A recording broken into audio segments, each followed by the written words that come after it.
Welcome to the Slop Farm. Enjoy the video. You start by updating Google Pay and making sure your identity is verified. This unlocks limit controls. Once done, open the app and sign in with the phone number linked to your bank. Navigate to your profile or settings immediately. Do not wander through offers. Make sure your bank account is added and active. These prerequisites let the app show current limits so you can change them in the next steps. Now go to Settings, then Payment Methods or Bank Accounts, and select the account you want to change. Tap Manage Limits or Transaction Limits. You may see separate per transaction and daily limits, so adjust each as needed. The app guides you to confirm identity with OTP or re-enter UPI PIN, and sometimes asks to upload documents.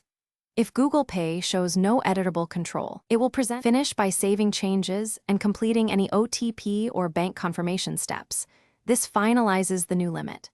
Once confirmed, make a small test payment under the new threshold to verify it takes effect. If the limit hasn't changed, make sure to clear app cache or reinstall Google Pay and retry. If that fails, contact your bank because many limits are enforced by the issuer. One key troubleshooting tip. Banks can take 24-48 hours to apply limit changes, so wait before escalating.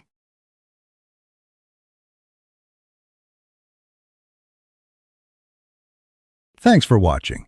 Consider subscribing if we helped you today.